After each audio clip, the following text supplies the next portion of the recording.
여러분 혹시 혈압이 높다는 이야기를 듣고 깜짝 놀라신 적 있으신가요? 우리나라 성인 10명 중 3명이 고혈압을 갖고 있다는 사실이 최근 조사에서 밝혀졌습니다. 그 숫자가 무려 1,300만 명에 달한다고 하네요.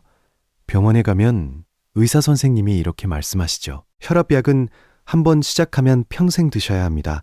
이 한마디에 가슴이 철렁 내려앉으신 분들 정말 많으실 거예요. 그런데 동의보감에서는 고혈압의 원인을 전혀 다른 시각으로 바라보고 있었습니다. 오늘은 동의보감이 말하는 혈압 상승의 근본 원인에 대해 함께 살펴보겠습니다. 바로 간화, 한자로 쓰면 간화라고 하는 개념인데요.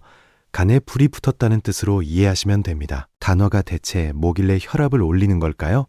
이걸 이해하려면 먼저 한의학에서 간을 어떻게 바라보는지 알아야 합니다. 동의보감에서는 간을 장군직원이라고 표현했습니다. 나라를 지키는 장군처럼 우리 몸을 방어하고 전략을 세우는 장기라는 뜻이에요. 오행으로 보면 간은 목에 해당하고 나무처럼 위로 뻗어 올라가려는 성질을 지니고 있습니다. 이 위로 올라가려는 기운이 바로 간의 핵심 특성이라고 할 수 있어요. 장군이 침착할 때는 용기와 결단력으로 나타나지만 화가 나면 어떻게 될까요? 통제력을 잃고 기운이 거칠게 위로 치솟아 오르게 됩니다. 한의학에서는 이 상태를 간화상염이라고 부르더라고요. 글자 그대로 해석하면 간의 불이 위로 타올랐다는 의미가 되겠습니다. 자, 그러면 간화가 왜 생기는지 원인부터 파헤쳐 볼게요. 가장 큰 원인은 바로 스트레스와 분노라고 할 수 있습니다. 직장에서 억울한 일을 당했는데 참아야만 했던 경험이 있으시죠? 누군가 내 자존심을 건드렸는데 속으로만 사겨야 했던 순간도 떠오르실 겁니다. 이렇게 감정을 억누르면 간의 기운이 뭉치기 시작하는데요. 한의학에서는 이걸 간기울결이라고 표현합니다. 울결이란 기운이 막혀서 뭉쳤다는 뜻이에요. 마치 뚜껑을 꽉 닫은 압력솥처럼 안에서 열이 점점 차오르는 상태라고 보시면 됩니다. 이 막힌 기운이 오래 쌓이면 결국 화로 변하게 되는 거예요. 그게 바로 간화의 시작이라는 이야기가 전해집니다. 그런데 스트레스만 문제가 아닙니다. 과음과 과식도 간화를 일으키는 주요 원인으로 알려져 있어요. 기름진 음식을 자주 드시거나 매운 음식을 즐기시는 분들은 주의가 필요합니다. 이런 자극적인 식습관이 간에 열을 쌓이게 만들기 때문이에요. 수면 부족 역시 간화를 키우는 원인 중 하나로 꼽힙니다. 밤에 충분히 쉬지 못하면 간이 회복할 시간을 갖지 못하게 되거든요. 동의보감에 따르면 밤 11시부터 새벽 3시까지가 간이 활동하는 시간이라고 합니다. 이 시간에 깨어 있으면 간의 부담이 가중될 수밖에 없는 것이죠. 자, 그러면 이제 핵심 질문으로 들어가 보겠습니다. 간화가 어떻게 혈압을 올리는 걸까요? 한의학에서는 화의 속성이 위로 올라가는 것이라고 설명합니다. 불은 아래에서 위로 타오르잖아요. 간화도 마찬가지로 아래에서 위로 치솟아 올라갑니다. 그래서 간화가 심한 사람은 얼굴이 벌겋게 달아오르고 머리가 아프다고 하네요. 화가 위로 치솟으면 혈액도 함께 위로 몰리게 됩니다. 멀리와 얼굴 쪽으로 피가 쏠리면서 혈관의 압력이 높아지는 것이에요. 현대의학적으로 해석해보면 이렇게 이해하실 수 있습니다. 분노나 스트레스를 받으면 교감신경이 활성화되잖아요. 교감신경이 흥분하면 혈관이 수축되고 심장 박동이 빨라집니다. 이 과정에서 코르티솔이라는 스트레스 호르몬까지 분비되어 혈압이 올라가게 되는 것이죠. 동의보감의 간화 이론과 현대의학의 스트레스 반응이 놀랍도록 일치한다는 걸 알 수 있습니다. 수백 년 전 우리 선조들이 이미 이 원리를 꿰뚫어 보고 있었던 거예요. 그렇다면 간화로 인한 고혈압은 어떤 증상으로 나타날까요? 가장 대표적인 증상은 멀리가 아프면서 어지러운 것이라고 합니다. 특히 뒷목이 뻣뻣하게 굳는 느낌을 호소하시는 분들이 많더라고요. 얼굴과 눈이 빨갛게 충혈되는 것도 간화의 전형적인 신호입니다. 입이 쓰고 마르며 갈증이 자주 나시는 분들도 계실 텐데요. 이거 역시 간화가 진액을 말려버리기 때문에 나타나는 현상이에요. 잠을 잘 이루지 못하고 불면에 시달리시는 분들도 주목해 주세요. 무서운 꿈을 자주 꾸거나 새벽에 자꾸 깨신다면 간화를 의심해 보셔야 합니다. 화를 참기 힘들고 작은 일에도 쉽게 짜증이 나신다면 이것도 관련이 있습니다. 간화가 감정 조절 능력까지 떨어뜨리기 때문이에요. 귀에서 소리가 나는 이명 증상도 간화와 연결될 수 있다고 하네요. 옆구리가 결리거나 당기는 느낌을 받으시는 분들도 간 경락과 관련이 있을 수 있습니다. 혹시 이 증상들 중에서 해당되시는 게 있으신가요? 두세 가지 이상 해당된다면 간화를 한번 점검해 보시는 게 좋겠습니다. 한의학에서는 고혈압의 원인을 크게 네 가지로 분류하고 있어요. 풍과 화, 그리고 담과 허가 바로 그것입니다. 이 중에서 간화는 화에 해당하는 가장 흔한 유형이라고 볼 수 있습니다. 특히 40대에서 50대 사이에 스트레스를 많이 받는 분들에게 자주 나타나더라고요. 내성적인 성격으로 화를 잘 찾는 분들이 오히려 간화가 심해지기 쉽다는 점도 기억해 주세요. 감정을 밖으로 표출하지 못하고 안으로만 쌓으면 간기울결이 심해지기 때문입니다. 동의보감에서는 이런 상태가 지속되면 더 심각한 병으로 발전한다고 경고했습니다. 대표적인 게 바로 중풍이에요. 엄지와 검지가 마비되거나 뻣뻣해지면 3년 안에 중풍이 올 수 있다고 기록되어 있을 정도입니다. 그만큼 간화를 방치하면 위험하다는 뜻이겠죠. 자, 그러면 이제 가장 중요한 부분으로 넘어가 보겠습니다. 간화를 끄는 구체적인 방법을 하나씩 알려드릴게요. 첫 번째 방법은 태충혈 제압입니다. 태충혈은 간경락의 원혈로서 간화를 내리는 대표적인 혈자리예요. 위치는 발등에서 엄지발가락과 둘째 발가락 사이를 따라 올라가면 만나는 움푹 들어간 곳이에요. 첫째와 둘째 발가락 뼈가 만나는 지점에서 약 2cm 정도 아래쪽이라고 보시면 됩니다. 이 혈자리를 엄지손가락으로 지그시 2초 정도 눌러주세요.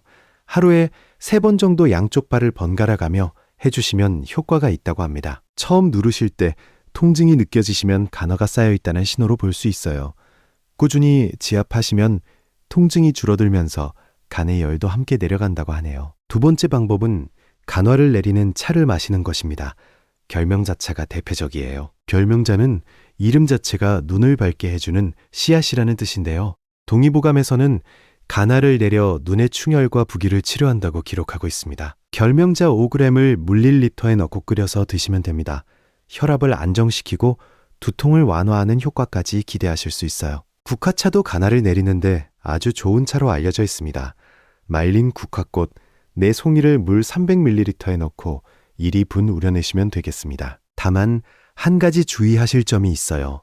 결명자와 국화 모두 성질이 차가운 편이라 위장이 약하신 분은 소량부터 시작하시는 게 안전합니다. 세 번째 방법은 녹색 채소를 충분히 드시는 것이에요. 한의학에서 초록색은 간과 연결되는 색이라고 합니다. 샐러리, 시금치, 미나리 같은 녹색 채소가 간의 열을 식히는 데 도움이 된다고 하네요.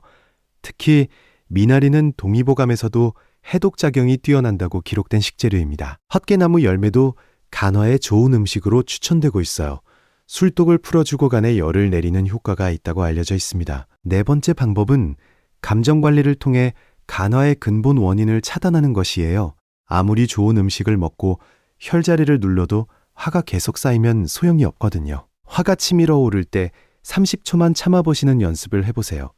분노 폭발은 대부분 자극을 받은 뒤 30초 안에 일어난다고 합니다. 그 30초만 넘기시면 감정의 강도가 확 줄어드는 걸 느끼실 수 있을 거예요. 깊은 호흡을 3번 하시는 것만으로도 교감신경이 안정되는 효과가 있습니다. 산책도 간화를 다스리는 아주 좋은 방법이에요. 하루 30분 정도 자연 속을 걸으면 간의 기운이 순환되면서 울체가 풀린다고 합니다. 특히 나무가 많은 숲길을 걸으시면 목의 기운이 조화를 이루는 데 도움이 됩니다. 오행에서 간이 목에 해당한다는 점 기억하시죠? 다섯 번째 방법은 충분한 수면을 확보하는 것입니다. 앞서 말씀드렸듯이 밤 11시부터 새벽 3시까지가 간의 회복 시간이에요. 이 시간에 반드시 잠자리에 드시는 습관을 만들어주세요. 잠들기 전에 스마트폰을 보시는 습관은 간화를 더욱 자극할 수 있으니 피하시는 게 좋겠습니다. 여기서 한 가지 더 중요한 개념을 알려드릴게요. 바로 수승화강이라는 원리입니다. 수승화강은 차가운 물의 기운은 위로 올리고 뜨거운 불의 기운은 아래로 내린다는 뜻이에요. 건강한 몸이란 멀리는 시원하고 배는 따뜻한 상태를 유지하는 것이라고 합니다. 간화가 심한 분들은 이 수승화강이 깨진 상태로 볼 수 있습니다. 멀리 쪽으로 열이 올라가고 아래쪽은 차가워지는 역전 현상이 일어나는 거예요. 반신욕이나 종욕을 하시면 아래쪽을 따뜻하게 해서 위로 올라간 열을 끌어내릴 수 있습니다. 따뜻한 물에 발을 담그시면 혈액순환이 개선되면서 혈압 안정에도 도움이 되더라고요. 동의보감의 지혜를 현대의학과 비교해보면 정말 놀라운 점이 많습니다. 분노가 교감신경을 자극하고 코르티솔을 분비시켜 혈압을 올린다는 현대의학의 설명이 있잖아요. 이것이 바로 간화가 상승하여 혈압이 올라간다는 동의보감의 설명과 같은 맥락인 거예요. 표현 방식만 다를 뿐 본질은 동일하다고 볼 수 있겠습니다. 그렇다면 혈압약을 먹고 계신 분들은 어떻게 하셔야 할까요? 절대로 임의로 약을 끊으시면 안 됩니다. 혈압약은 담당 의사 선생님의 지시에 따라 꾸준히 복용하시는 게 원칙이에요. 오늘 알려드린 방법들은 약물 치료를 대체하는 게 아니라 보완하는 것이라고 생각해 주세요. 간화를 다스리는 생활 습관을 병행하시면 혈압 관리가 훨씬 수월해지실 겁니다. 실제로 한의원에서 간화 치료를 병행한 뒤 혈압이 안정된 사례들이 보고되고 있어요. 다시 한번 정리해 드리겠습니다. 간화를 끄는 5가지 방법을 기억해 주세요. 첫째, 태충열 지압으로 간의 열을 직접 내려주시고요.